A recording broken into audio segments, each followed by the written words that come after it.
So thank you very much. This contribution origins from a research experience on a workshop actually called the Barbie Chiarata that investigate how people modify and intervene on their bodies in order to improve their social performativity. And this research project did not start with the COVID or pandemic, but pandemic imposed itself on the way. So the pandemic clearly affects how people perceive themselves and the bodies and how they intervene on the skin and the flesh in order to be more competitive or excellent. So this contribution is about a selection of data from a larger scientific project that I would like to briefly introduce you before to pass to the COVID juicy part, let's say. So this panel focuses on that. And I apologize for my English. I try to do my best. Just let me know if I am not understandable. I try to say it again, okay? So, yeah, sounds good, Patricia? Excellent, thank you. So everything started when I proposed the workshop of the Naked Barbie with my professor, Chiara Pussetti, from the University of Lisbon, and it was in occasion of the World Anthropology Day that was organized by the University Milano Bicocca in 2021. And the workshop was an outreach activity of a larger scientific project called Excel, the Pursuit of Excellence. This is led by Chiara Pussetti at the Institute of Social Sciences at the University of Lisbon. And we start from the idea that the technology capacity transform the biology, relying on advances in genetic engineering, pharmacology, bioengineering, cybernetics, and nanotechnology that has spurred a variety of devices to manipulate bodily forms and human functions that are commonly defined enhancement technologies. So under this definition are included cosmetic biotechnologies as different as aesthetic plastic surgery, skin bleaching treatments, smart and lifestyle drugs, hormonal therapies, and biohacking implants that aim to ameliorate human characteristics, including physical appearance and cognitive performance, regardless the diagnosis of a formal pathology. So the goal of the workshop of the Naked Barbie was to invite people beyond the academy to familiarize with the results that we were collecting in Excel. And we also wanted to give people the possibility to transform the way they look themselves, to unfold a little bit the meanings of the body and the way we hack it in the everyday life. So to do that, we invited people to recreate their own bodies on a doll, actually a Barbie. Why a Barbie? The Barbie is a symbol of gendered perfection that made a lot of pressure on generations on little girl, but also little boys and we grow up with this stereotypical model of perfection.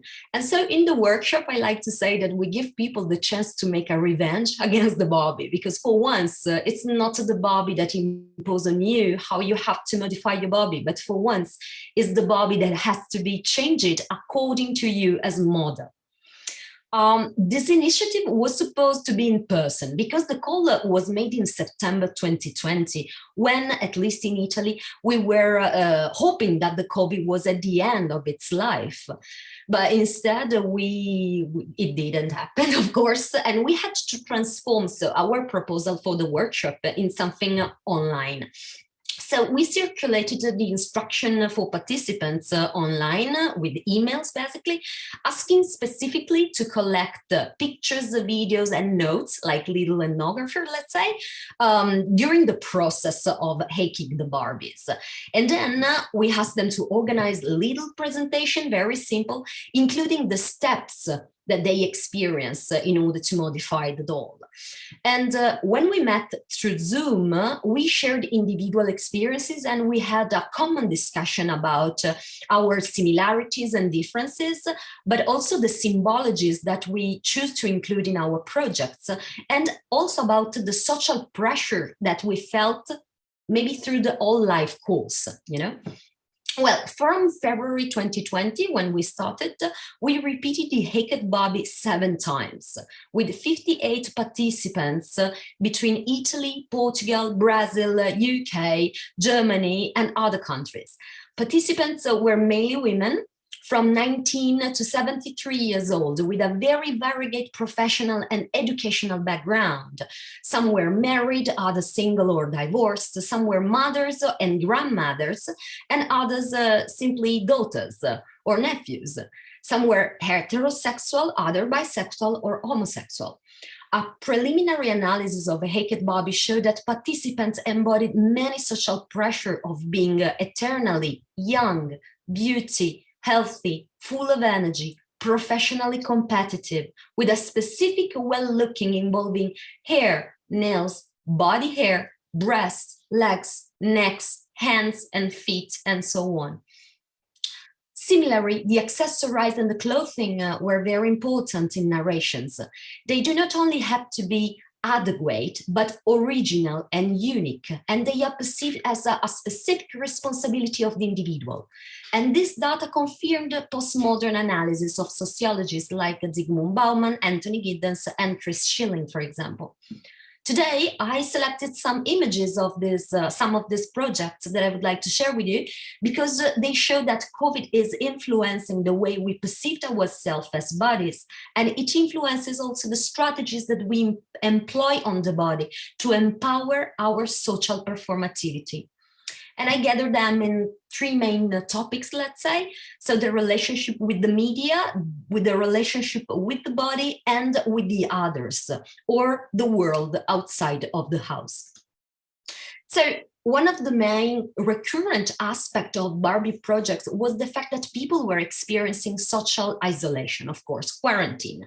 Isolation was a synonym of loneliness for single, while numerous families or people co-living with other partners reported a stressful reorganization demand of their working space and of the routine for all members of the household. In the case of the person who worked on this project, she experienced isolation alone, with emotions of nostalgia for the rest of the family and friends that she was not allowed to see in person, let's say, and desire to go outside was not possible, of course. They were symbolized by the Barbie close to some plants, as you can see here, or a boat model. And so the nature became something denied and desired, in contrast with the artificiality of the apartment or of the life inside the house. Another element very recurrent was the work in front of a screen. So we are all familiar with the expression Zoom fatigue. This is something that the social scientists experience a lot with the numerous congresses like this one. We experienced the overexposition of a digitalized image of our selfies, because we always have our face in front of us when we talk in a Zoom meeting or in a video call. So this overexposition of our selfies is connected with other topic and meanings that I'm going to expose later. But so far, it's interesting to know that the computer acquired so much relevance that the participant in this case decided to create, you see here, a small laptop on her legs for the Barbie. And she wonders, do I work for money or do I work for love?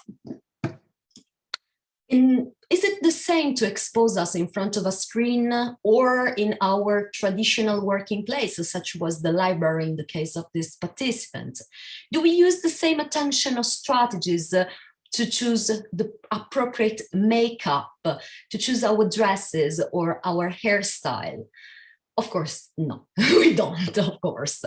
Again, the overexposure to internet communication made reflect some participants on different care of the body parts. Probably some of us is familiar with the situation of attending a Zoom meeting with the bottom of pajama and a very fine makeup at the same time. In this project, instead, the person imagined that her Barbies left in the 90s when she was a teenager today wake up.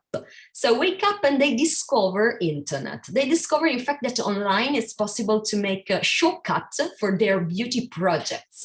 So such as a plastic surgery instead of hours of training, or the laser epilation, or they can have Botox, pandemic, so the increase of face cosmetic surgeries. In Italy, we talk about an increasement of 95% of face chirurgy. And we also saw an interesting increasing of the download of applications that can modify pictures, especially the selfies. And it's interesting. And I interpreted this, that we interpreted in the team, this data in connection with the overexposure of our digitalized images during the pandemic again. In this sense, the COVID affected our social performativity through screen-based social performances. Another appearance of body manipulation emerged in Barbie's project when participants showed the importance of training at home, workout and yoga classes, often performed in front of a YouTube video, a tutorial, or in Zoom classes. Again, pandemic forced us to reimagine the way we invest on ourselves through the body, showing an interesting capacity of cultural adaptation in Ariuna Padurai terms. But COVID and isolation also put some people in the condition to abandon some habits related to the care of the body, such as the epilation, arriving to wonder, for whom do I epilate myself, since I do not have to go out, to show myself, except myself? And from this kind of question, many women started to develop interesting reflections on the meaning attributed to femininity, to the expectations that they felt to perform a hairless femininity as a standard Barbie imposed. So that's why they created the little body hair you see from this body.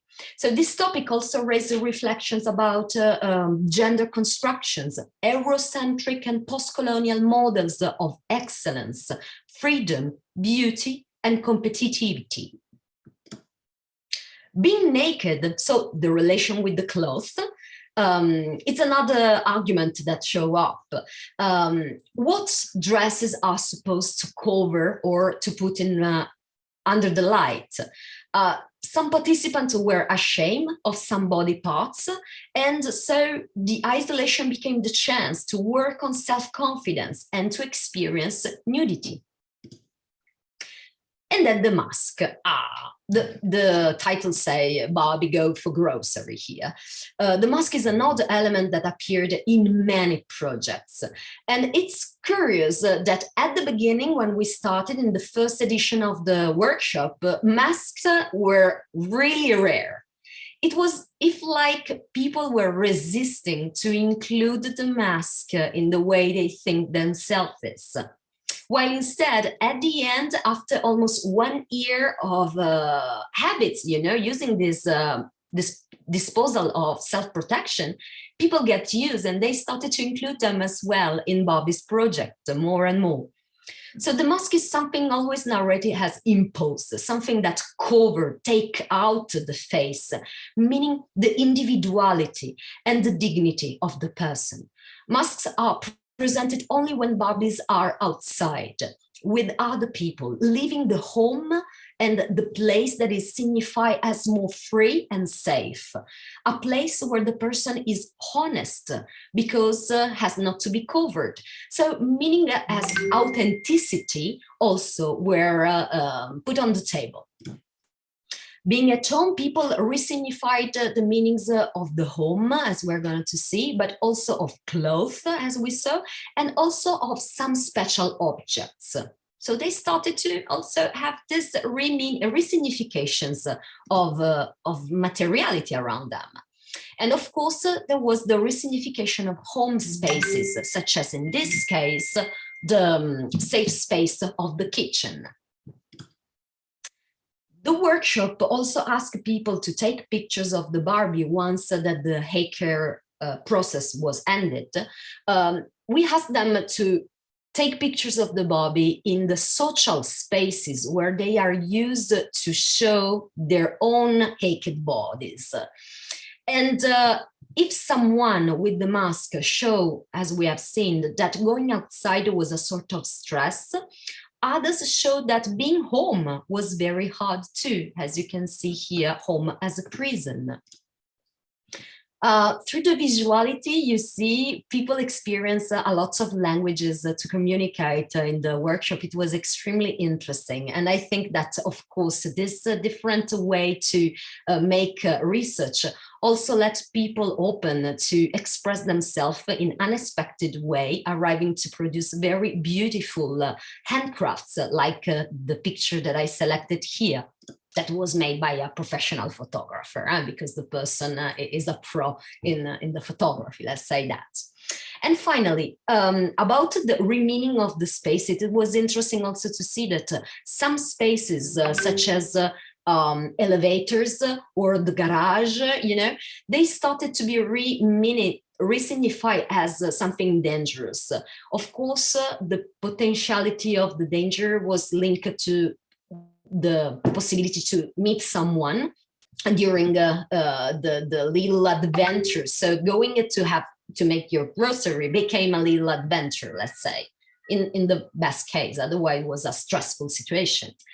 And this final project that I selected, I think well expressed the ambivalence and signified the home as a prison, with the body that looked the beautiful mountain lake that you can see here in the north of Italy.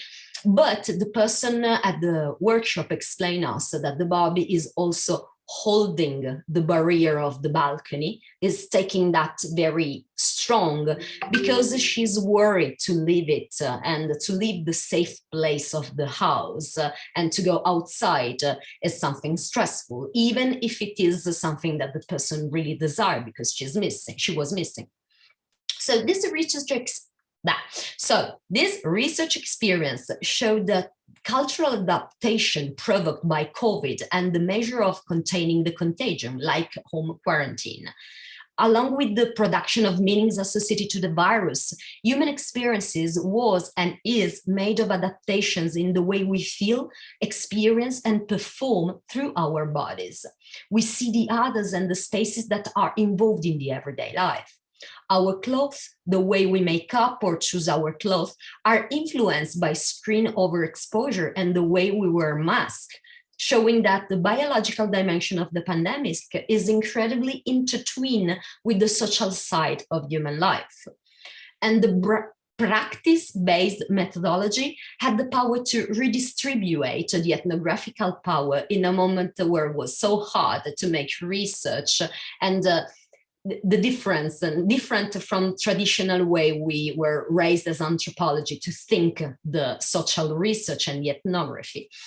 The workshop also get visible and concrete, and let people be aware of new meanings, all the pressure and vulnerabilities that participants associate to the physical appearance in social contexts.